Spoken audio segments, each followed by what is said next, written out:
será necessariamente baseado nele, mas ele servirá de introdução ao tema do nosso estudo. Carta aos Hebreus, capítulo 13, verso 7. Hebreus 13, 7.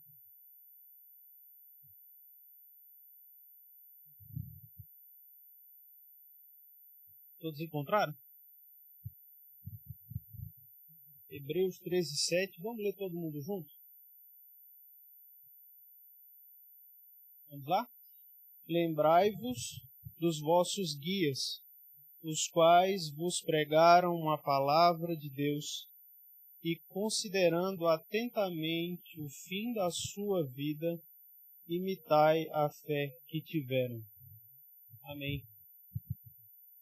Irmãos, o autor aqui da carta aos Hebreus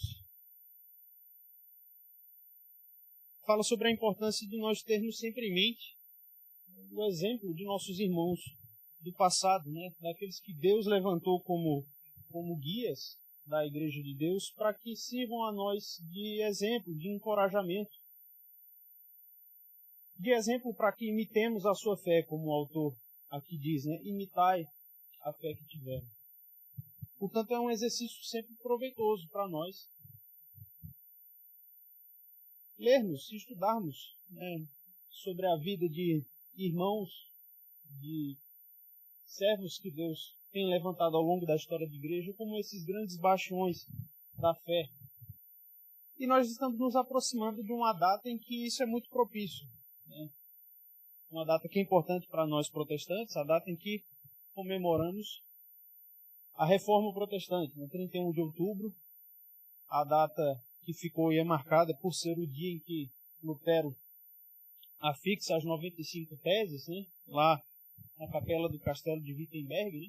E esse é o nome que sempre vem imediatamente à nossa mente, né, quando falamos de Reforma Protestante, Martinho Lutero, né, e o movimento da Reforma que surgiu ali na Alemanha.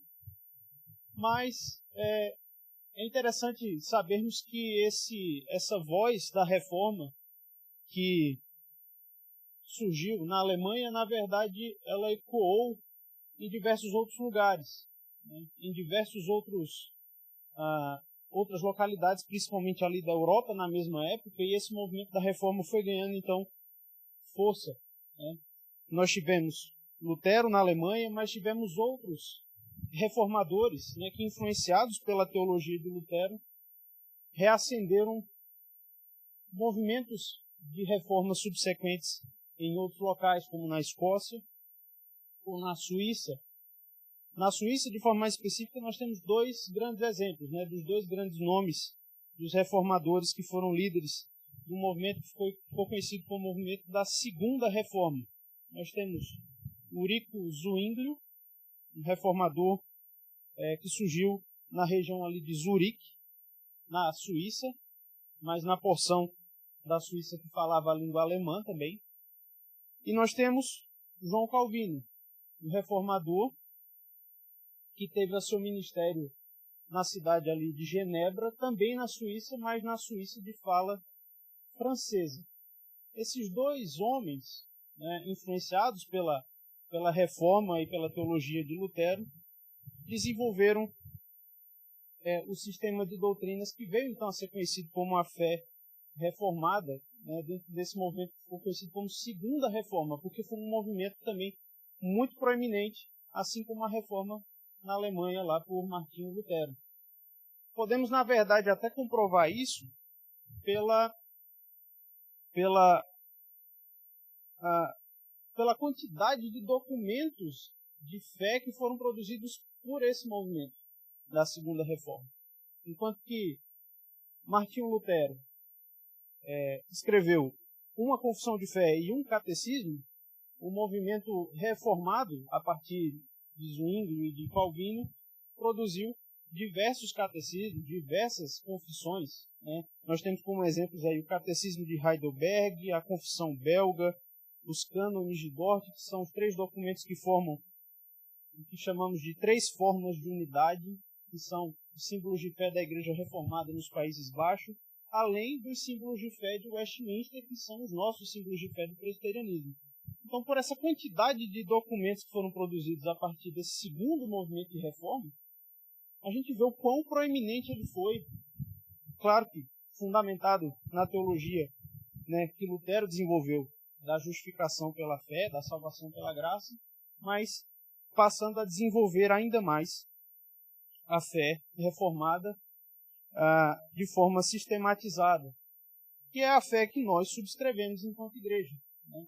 Nossa denominação se identifica como uma denominação de fé reformada, né? Ou a partir daquilo que Calvino desenvolveu, né, na sua teologia, nos identificamos como uma igreja de fé calvinista. E, portanto, meus irmãos, há exemplo, né, a partir do ensinamento também que vemos do autor aos Hebreus, né, de atentarmos, né, ou considerar atentamente a vida desses guias que Deus levanta na história da sua igreja, nós vamos, no nosso estudo de hoje, ver um pouco sobre a biografia de Calvino. Não vamos fazer nenhum estudo aprofundado da vida, nos seus pormenores, mas passar por momentos marcantes da biografia de Calvino e a partir, né, dessa consideração atenta à vida de Calvino e ao que Deus fez por meio da vida dele, também trazermos lições para nós hoje, ensinamentos que vão servir para a nossa vida hoje. Calvino, meus irmãos, foi um homem de profunda influência na sua época, tanto teológica, quanto social, quanto política, quanto econômica, como nós vamos ver um pouco mais. E muitos historiadores dizem que Calvino teria sido para o povo de língua francesa o que Lutero foi para o povo de língua alemã, pela profundidade do impacto dos benefícios trazidos pelo seu serviço, pela sua teologia e pela aplicação da mesma na sua vida prática. Pois bem, então vamos voltar ao início, né, ao seu nascimento. João Calvino, na verdade chamado Jean Calvin, e desde já peço desculpas pelo meu francês pobre, mas qualquer coisa aí o pastor que é fluente me corrija aí.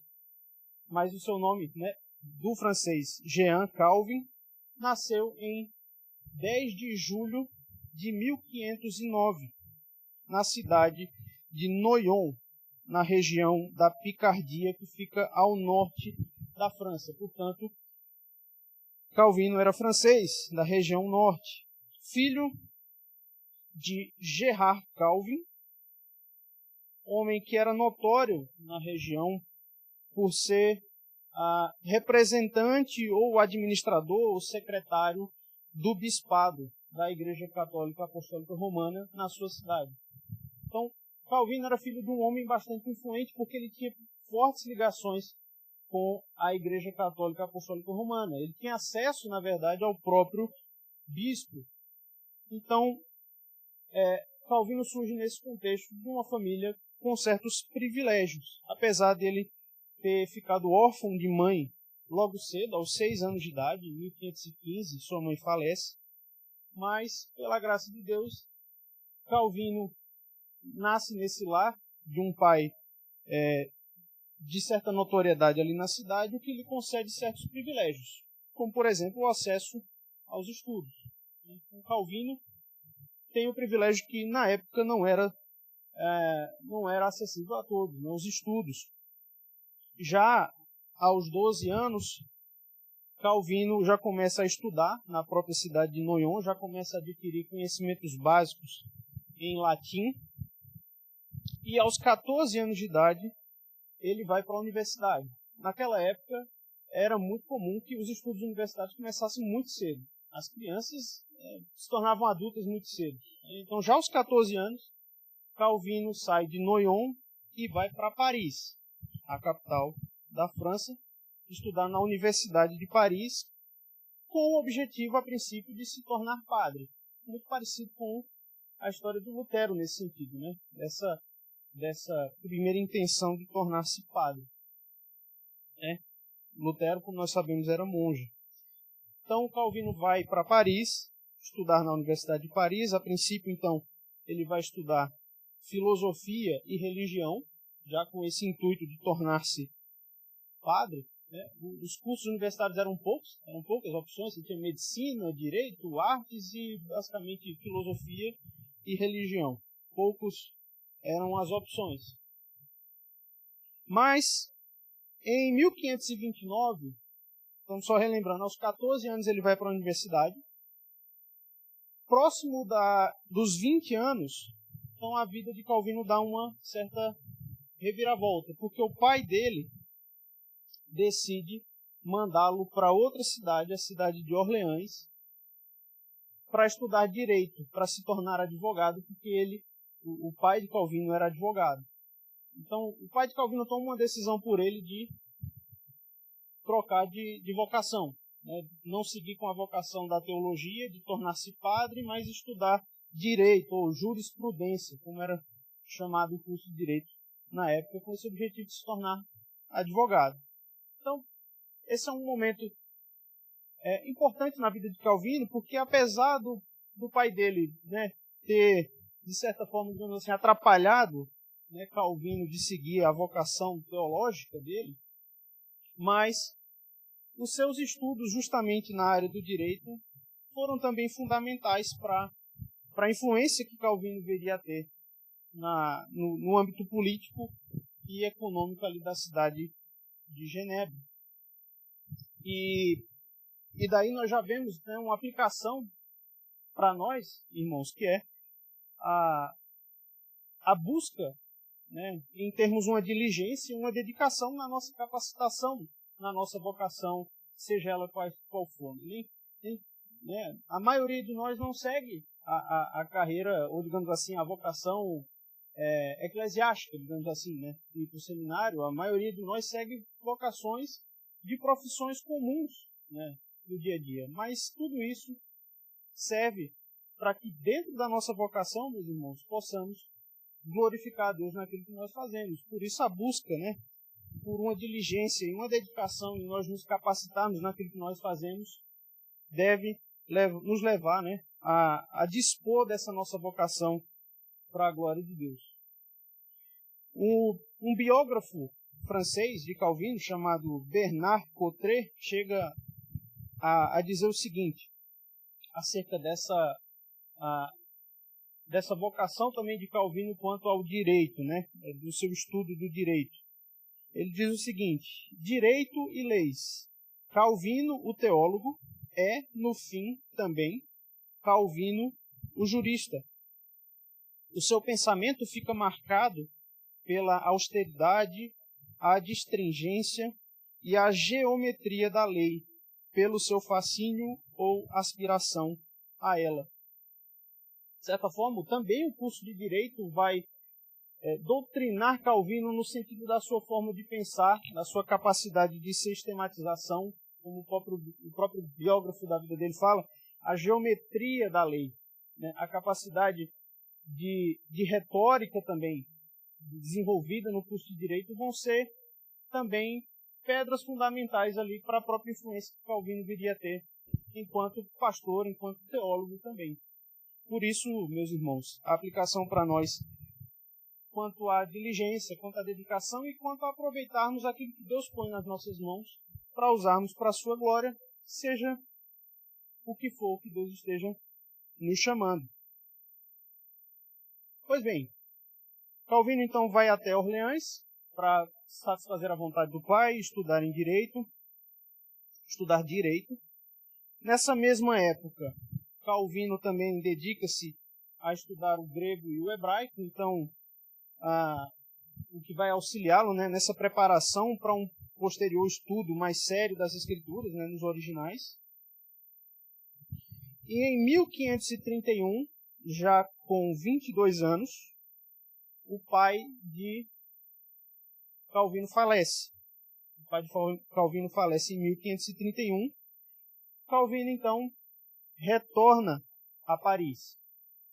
sai de Orleans, retorna a Paris, já próximo da conclusão dos estudos, e passa a se dedicar a uma de suas paixões também, que era o estudo da literatura clássica, dos grandes escritores clássicos, né? Não somente cristãos, mas também grandes pensadores, né, da sua época e de épocas passadas, que não eram necessariamente cristãos, né, mas eram grandes pensadores, mostrando também a importância, né, de além do estudo das Escrituras, nos dedicarmos também ao estudo de bons livros, né, nos alimentarmos dos pensamentos de grandes homens, para que possamos, dentro desse grande debate da humanidade, possamos introduzir no debate as ideias e os valores cristãos. Em 1532, então já com 23 anos de idade, Calvino recebe o seu bacharelado em Direito. Ele se forma finalmente no curso de Direito. E aí é mais ou menos nessa época, entre os seus 23 a 24 anos de idade, que estima-se que Calvino teria então se convertido ao protestantismo. Na verdade, pelo que eu pude pesquisar, sabe-se muito pouco sobre o processo de conversão de Calvino. Como teria sido a sua conversão? Porque, vejamos, ele nasceu num lar católico, de profunda influência católica, né? Seu pai era representante, administrador do bispado da cidade, e ele era filho, né, de alguém com fortes ligações com a Igreja Católica Apostólica Romana, mas em um dado momento ele converte-se ao protestantismo. Estima-se que tenha sido nessa época, entre os 23 a 24 anos de idade, possivelmente por influência de um primo. E temos que lembrar também que a reforma, lá em Lutero, né, o início ali do movimento da reforma se deu no ano de 1517. Tendo Calvino nascido em 1509, a reforma aconteceu quando ele tinha entre 17 e 18 anos de idade, justamente na fase dos estudos, e quando ele estava na faculdade ainda, na Universidade de Paris. E algo que deu profunda e uma forte impulsão ao pensamento reformado foi a invenção da imprensa, cerca de 80 anos antes da reforma. Então, com certeza, as ideias de Lutero, né, tendo a imprensa já sido inventada há 8 décadas, cerca disso, com certeza houve uma rápida propagação das ideias da reforma, principalmente no meio universitário, né, no meio propício aos debates, às novas ideias, que eram as universidades. Então, muito provavelmente, já na universidade, Calvino já teria tido algum contato com a teologia, com as ideias de Lutero, e isso veio de uma forma gradual, não de uma forma, né, pontual, mas provavelmente de uma forma gradual, um processo que levou algum tempo. Calvino então se converte ao protestantismo. E aqui também, irmãos, eu entendo que possamos, né, trazer uma aplicação para nós a partir disso, né? Muitas vezes num cenário cristão que dá tanto valor ao testemunho de experiências pessoais, né, especialmente de conversões, né, Calvino não se preocupou em deixar registrado como foi o seu processo, a sua experiência de conversão. Não que compartilharmos a experiência de conversão não possa ter sua serventia, né? Claro, lembrar-se da sua conversão, como se deu, é importante, né, para que nós nos lembremos, né, do que Deus fez por nós e de onde saímos, onde estamos. Isso continua a nos edificar. Mas veja que Calvino não se preocupou muito em registrar isso. O seu testemunho não foi de sua experiência de conversão, mas do seu legado, né? O legado do seu serviço no reino de Deus. Então, meus irmãos, às vezes num cenário, né, cristão, que muitas igrejas que valorizam tanto o testemunho da conversão, da experiência pessoal, o testemunho que Calvino deixa é do seu serviço, né? Do legado que ele deixa do serviço do reino de Deus na sua localidade, na sua região. E isso também fala muito a nós, né, irmãos, de buscarmos o testemunho que nós damos, que nós deixamos para as pessoas que vêm a ser, né, do serviço que prestamos ao reino de Deus.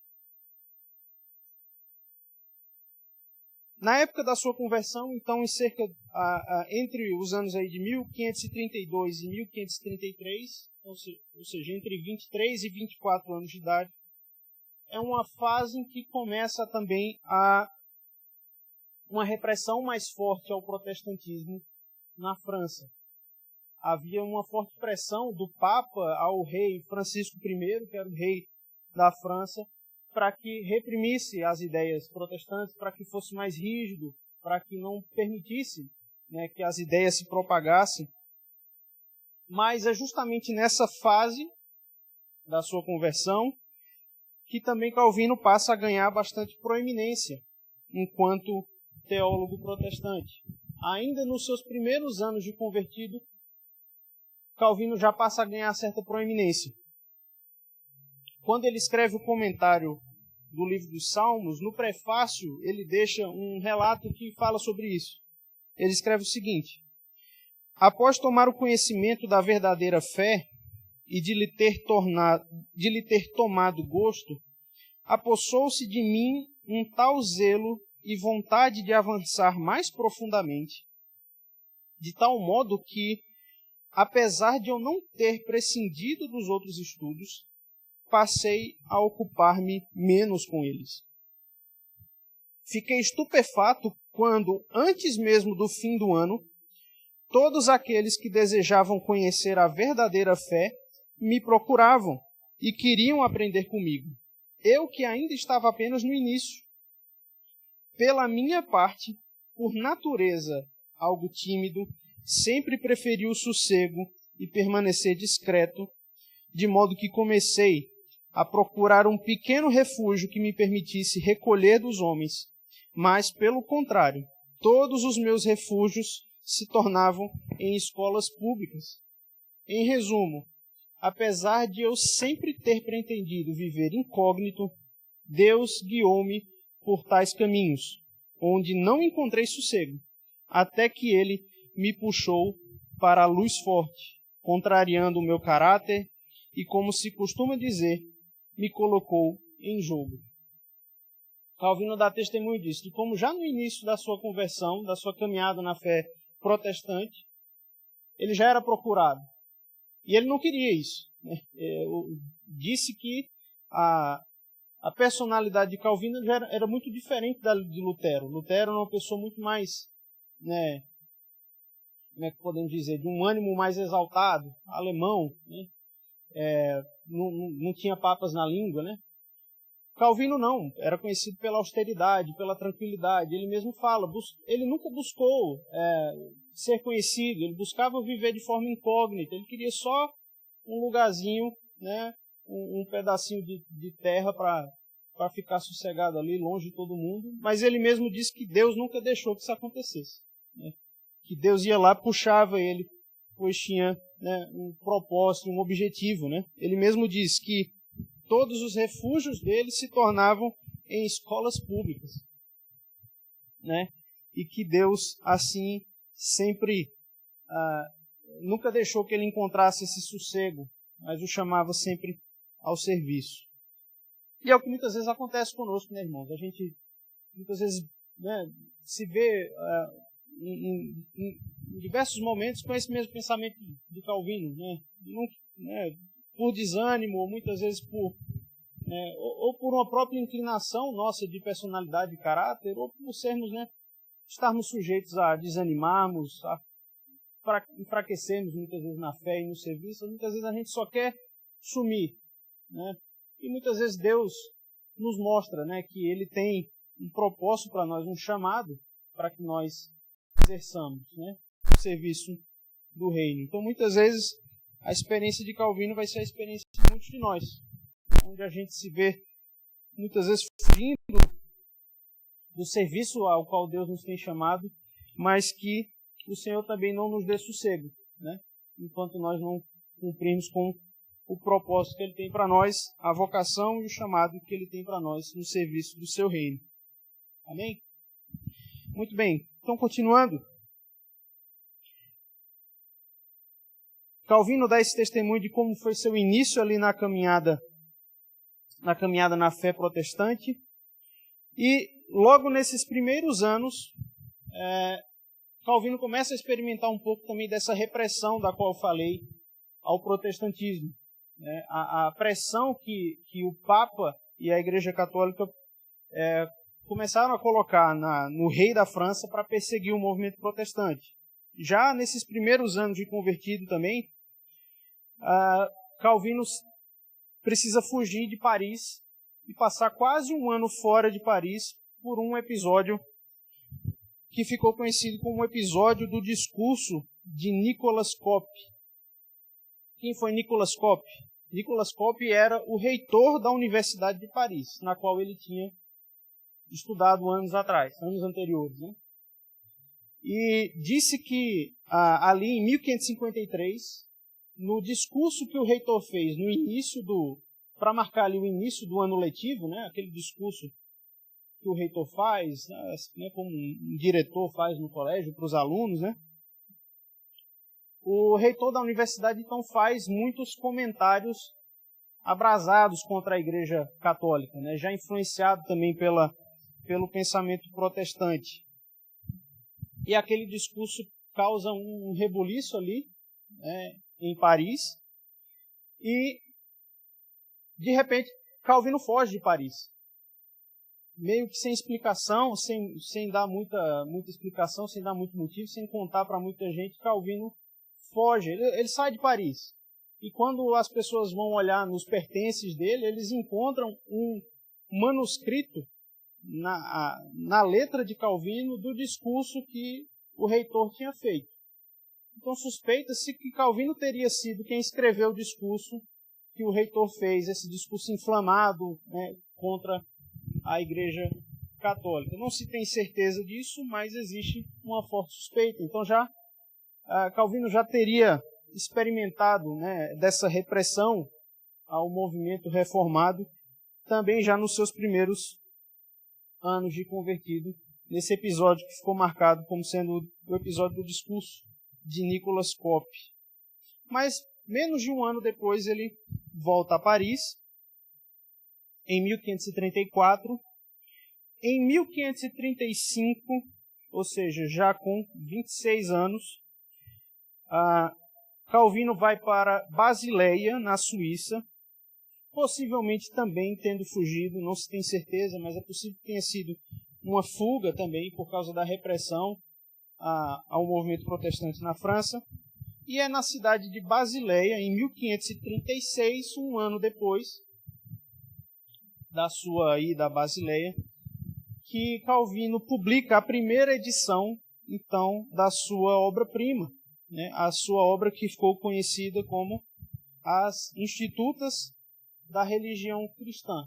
Então foi nesse ambiente, né, de tendo que fugir, tendo que, né, se vendo ali também perseguido e reprimido, né,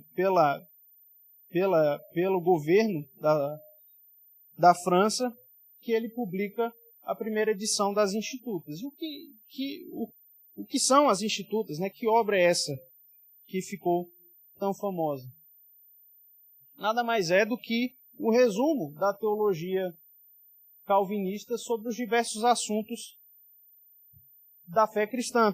Na verdade, as Institutas Calvino escreve endereçadas ao rei Francisco I como sendo uma defesa da fé protestante frente à perseguição da Igreja Católica Romana. Inclusive, o prefácio ali, os primeiros escritos dos primeiros capítulos ali das Institutas, você vê Calvino sempre se endereçando ao rei Francisco. As Institutas teriam sido escritas então com esse propósito de ser essa defesa da fé protestante frente à perseguição da Igreja Católica Romana para o rei Francisco I.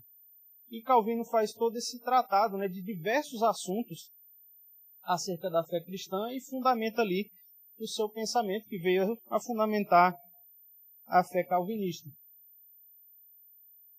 Calvino se baseia na teologia da reforma de Lutero. Calvino se baseia nas doutrinas da reforma de Lutero, a justificação pela fé, a salvação pela graça. Né? Ele se parte do princípio da reforma de Lutero, mas em diversos momentos, né, frequentemente, as conclusões a que Calvino chega vão ser diferentes das conclusões que Lutero chegou. E aí começa, então, essa diferenciação, né, do pensamento luterano do pensamento reformado, principalmente quanto a alguns assuntos, como, por exemplo, a organização da igreja, a própria liturgia. Né? Calvino passa a defender uma liturgia mais simples, que todos possam participar, enquanto que Lutero pensava um pouco diferente, ele gostava de uma pompa um pouco maior na liturgia. Calvino não, e o movimento reformado veio sempre a prezar por isso, né? Pela liturgia mais simples, pelo culto regulado, né? E a própria relação do cristão com o mundo, e a própria relação do cristão com o mundo, com as coisas que há no mundo e com as pessoas. E a partir da publicação das Institutas, meus irmãos, então Calvino ganha ainda maior reputação entre os líderes protestantes. Ele passa a se tornar ainda mais conhecido quando as suas ideias que são registradas ali nas Institutas começam a se propagar, né, pela França, pela Suíça e demais regiões ali da Europa. Até que, ainda em 1536, no mesmo ano da publicação da primeira edição das Institutas, Calvino planeja uma viagem para a cidade de Estrasburgo, na França. E veja só, durante essa viagem a Estrasburgo, né, ou seja, tendo saído de Basileia para Estrasburgo, Basileia na Suíça e Estrasburgo na França, apesar que naquela época esses territórios, como a gente conhece hoje dos países, não eram tão bem definidos. Eram melhor definidos, na verdade, pela língua, pelo idioma. Né? Então, a região que falava francês, a região que falava alemão, os países ainda não eram tão bem definidos como hoje. Né? Mas nessa viagem, então, de Basileia para Estrasburgo, Calvino se vê obrigado a mudar a rota, por causa de uma guerra que estava em curso entre os reis da França e da Alemanha. Calvino, então, se vê obrigado a mudar a sua rota, que o faz passar pela cidade de Genebra. Então, nós vemos que, não por acaso, né? Na nossa visão humana, talvez tenha sido por acaso, por azar de Calvino, né? Porque tem uma guerra acontecendo, ele teve que mudar a rota, mas, né, a grande influência de Calvino, ali na cidade de Genebra, se deu nessas condições, né? A chegada dele se deu nessas condições imprevistas, né? Mas também nós vemos como Deus se utiliza de toda e qualquer situação. É imprevista para nós, mas para Deus nada é imprevisto. Deus tem os seus planos já definidos desde a eternidade. Calvino então se vê, né, obrigado ali a passar por Genebra. E Genebra, meus irmãos, essa cidade lá na Suíça, já há alguns anos era uma cidade que tinha se aberto quase que totalmente ao pensamento protestante. Genebra, a sociedade genebrina já havia aceitado e recebido os princípios da fé protestante, ao ponto que a sua liderança, os seus governantes buscavam ativamente, né, aplicar os princípios desse novo pensamento, né, da fé reformada, da fé protestante, na vida em sociedade ali da cidade de Genebra. Nessa cidade de Genebra havia um outro reformador que era, de certa forma, o líder do movimento da reforma ali em Genebra, que era chamado Guilherme Farel. Nessa passagem, então, de Calvino por Genebra, Guilherme Farel, que era o líder, vamos dizer assim, da reforma ali em Genebra, convida Calvino a permanecer lá com eles, para que ele não seguisse a viagem que ele estava fazendo até Estrasburgo, mas ficasse em Genebra para ajudá-los justamente nesse processo de aplicar esses princípios da reforma protestante lá na cidade, né, na vida social, no dia a dia, nas leis do povo genebrino. A cidade tinha se tornado quase que uma cidade independente, uma cidade-estado, tinha suas próprias leis, tinha o seu próprio governo e cada vez mais influenciado pelos pensamentos protestantes, pela fé reformada. Calvino, então, aceita, com muita relutância, mas aceita, permanecer ali em Genebra, né, influenciar, né, nesse movimento de aplicação da reforma ali em Genebra. E Calvino passa, né, a tomar decisões, a tomar medidas junto com os demais reformadores, principalmente com esse Guilherme Farel, que não se tornaram muito populares a princípio. Num primeiro momento, as decisões e medidas que Calvino toma não fazem tanto sucesso. Algumas coisas algumas medidas que ele adotou. Lojas deveriam fechar aos domingos, nenhum trabalho deveria ser feito. Todos os feriados foram cancelados, o único feriado era o dia de domingo, o único dia de descanso, de fato, era o dia de domingo, mas todos os outros feriados tinham sido cancelados. Promoveu a excomunhão, né, compulsória de diversas pessoas que viviam em idolatria, ladrões, bêbados, pessoas que tinham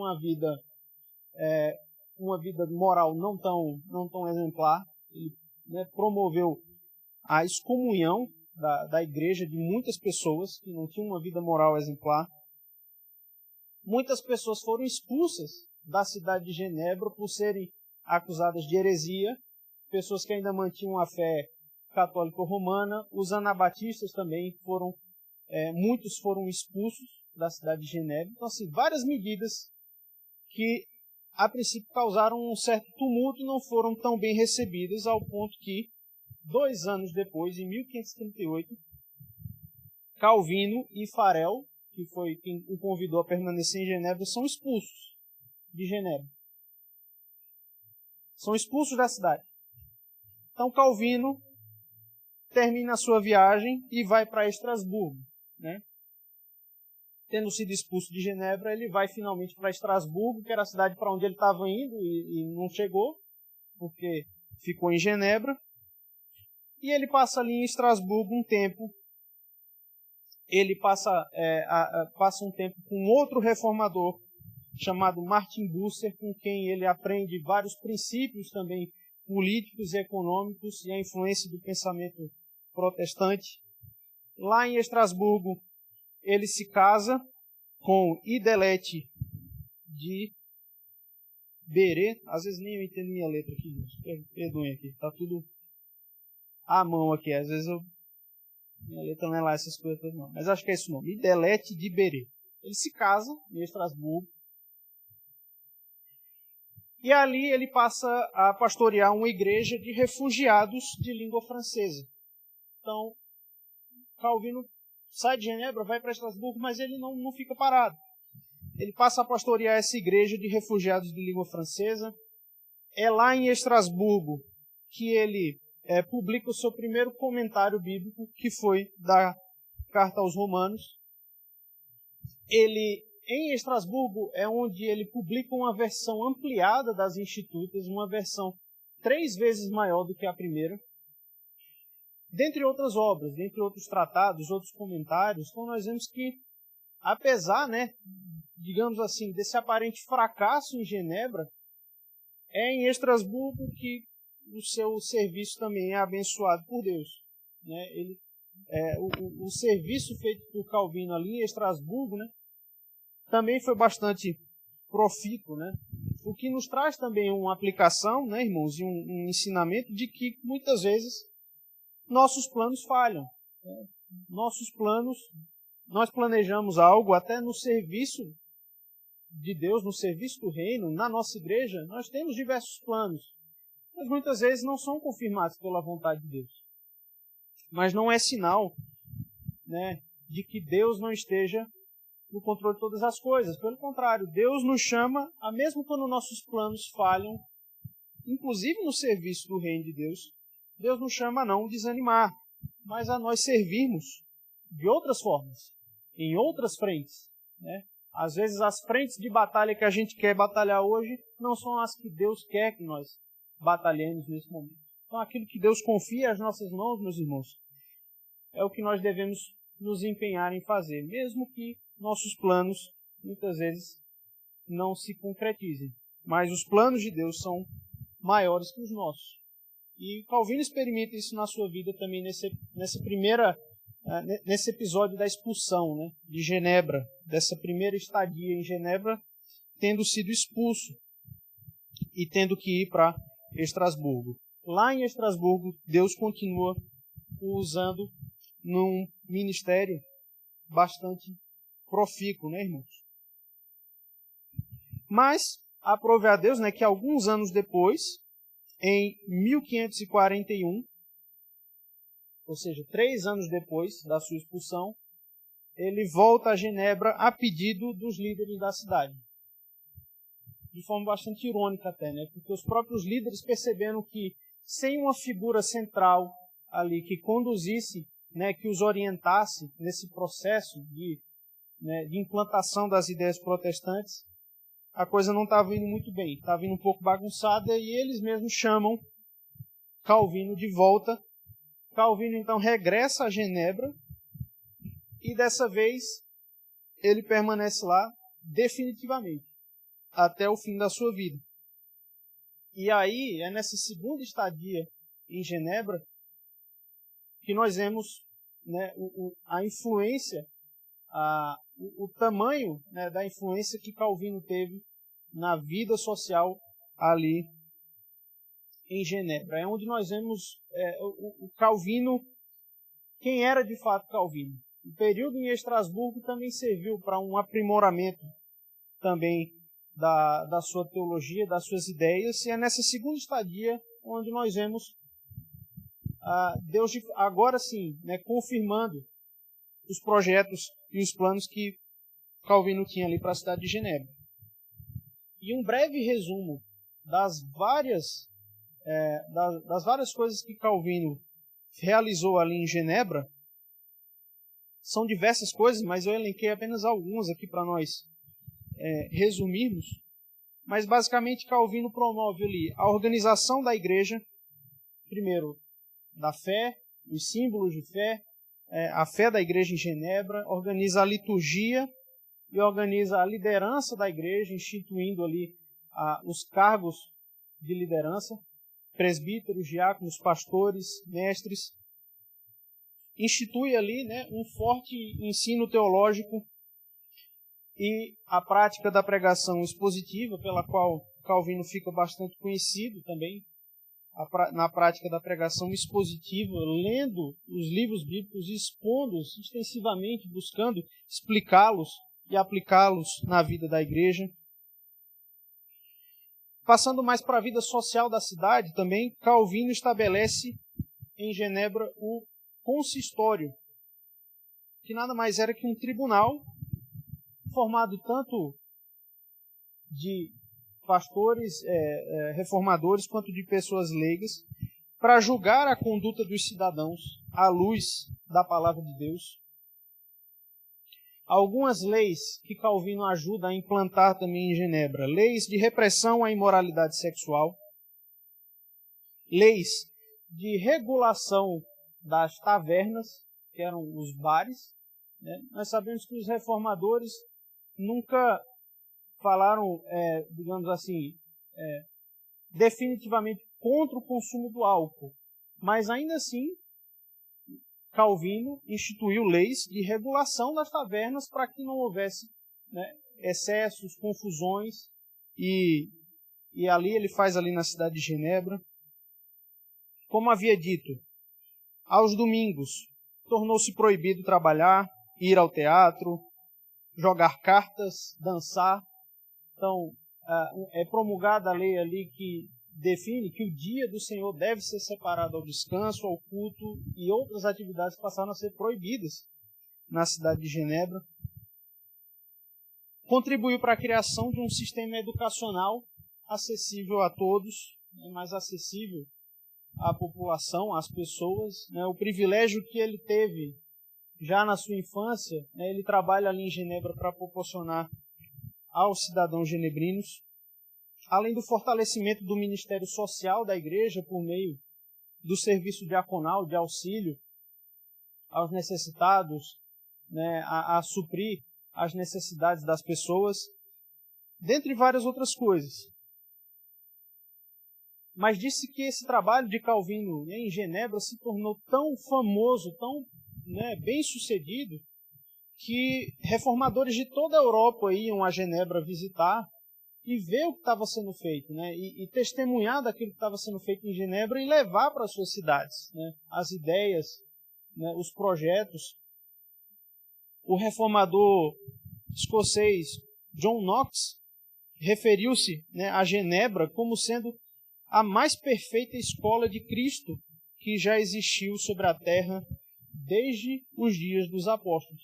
Tamanho foi esse zelo ali de Calvino e dos reformadores que o acompanhavam em Genebra, para de fato a aplicação, meus irmãos, dos valores do reino de Deus, da palavra de Deus, à vida como um todo.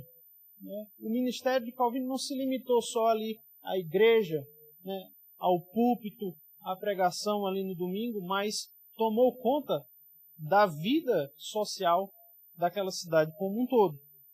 O que nos ensina, meus irmãos, a importância de buscarmos uma aplicação da lei de Deus em todos os aspectos da nossa vida. A lei de Deus, ela aborda todo e qualquer aspecto da nossa vida. Nós temos estudado lá com os jovens, na escola dominical, sobre a lei de Deus, e vimos que Deus se valeu de dar ao seu povo não só leis morais, mas leis civis. Uma lei civil para a regulação da vida em sociedade, para que a vontade de Deus fosse aplicada também na vida social, na vida em sociedade. E aprendemos pela confissão de fé que a lei civil de Israel nos obriga ao que exige a sua equidade geral. E um dos grandes ensinamentos que nós recebemos dos reformados, meus irmãos, é justamente isso. A busca, por aplicarmos a lei de Deus, a vontade de Deus, a palavra de Deus em cada aspecto da nossa vida, inclusive nos âmbitos da vida pública e política, que é onde nós, cristãos, hoje em dia, estamos sendo rechaçados. Deus não tem lugar de fala na política. Religião e política não se misturam. É o que o mundo prega para tentar nos fazer calar, para que não haja a proclamação da palavra de Deus, da lei de Deus, da vontade de Deus para a vida em sociedade. Mas é papel nosso, irmãos, também buscarmos em nosso ministério, em nossa participação nesse plano de redenção de Deus, promovermos também uma redenção da política, uma redenção da cultura e a promoção dos valores do reino de Deus em cada área da sociedade. Nós não fomos chamados, irmãos, para ficarmos só aqui dentro, só conversando entre nós das verdades bíblicas, e daquela porta de vidro para trás é um outro cenário, é um outro discurso. Pelo contrário, nós somos chamados, irmãos, a vivermos a palavra do Senhor, a lei do Senhor, em cada área das nossas vidas, em cada lugar, em cada âmbito, em cada aspecto da nossa vida. E aí, meus irmãos, em Genebra, nessa segunda estadia, é onde Calvino permanece de forma definitiva até o fim de sua vida, Mas Calvino também sempre foi conhecido por ter uma saúde não muito forte, uma saúde frágil, Ainda relativamente novo dos padrões, da época, da expectativa de vida. Calvino já passou a sofrer com dores de cabeça, dores de estômago muito fortes, hemorragia pulmonar, pedras nos rins, artrites, artroses, ainda novo. Ele não tinha um porte físico muito saudável. Ele era franzino, baixo. Disse que ele tinha uma gota nos pés também, que à medida que os anos avançaram, quase o impediram de caminhar. Então, disse que já nos últimos anos de vida, por vezes, Calvino foi carregado para o púlpito para pregar, né? Apreciava, já no fim da sua vida, passar o tempo livre às margens ali do lago de Genebra, lendo as Escrituras, bebendo vinho tinto, como ele mesmo diria, para a glória de Deus. E mesmo da sua cama, do seu leito, né, da sua enfermidade, com o quarto cheio, como ele mesmo disse, o sossego dele se transformava em escola pública, né? Mas mesmo do leito da enfermidade, com o quarto cheio, ele ainda chegou a dar aulas, né, para as pessoas. Até que, em 1564, no mês de fevereiro, ele dá o seu último sermão, no dia 6 de fevereiro, e morre em 27 de maio, em 1564, ou seja, com 55 anos. E vemos, meus irmãos, a última das aplicações do nosso estudo, que Calvino nos ensina já no fim de sua vida, já em sua enfermidade, né, próximo da sua morte. Calvino nos ensina que nossa enfermidade é para a glória de Deus. Porque mesmo doente, mesmo com tantos problemas de saúde, ainda novo, ainda pregava, ainda ensinava, ainda se dedicava ao estudo das Escrituras. A nossa enfermidade é para a glória de Deus. Quanto mais a nossa saúde e o nosso vigor. Então, enquanto ainda temos, irmãos, saúde, vigor, que recebemos pela graça de Deus, que dediquemos ao serviço do reino de Deus. Dediquemos a usarmos das nossas vocações, daquilo que Deus tem confiado a nós, né?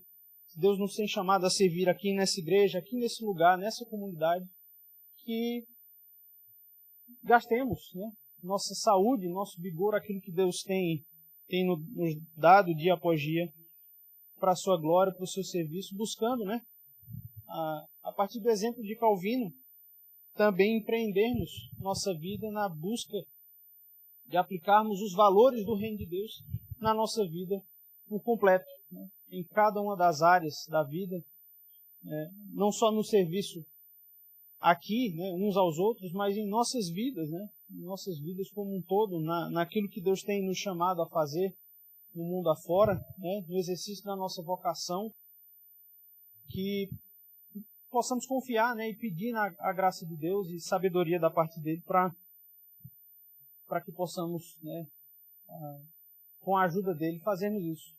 Né, aplicarmos a palavra de Deus, os ensinamentos da palavra de Deus, a vontade de Deus, a nossa vida por completo. E assim a igreja vai ter também influência no mundo lá fora. Né?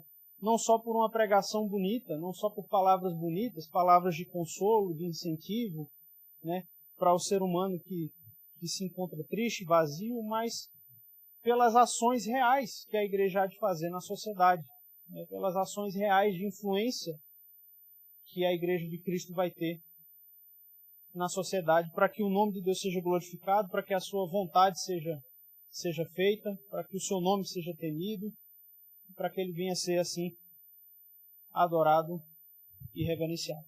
Amém?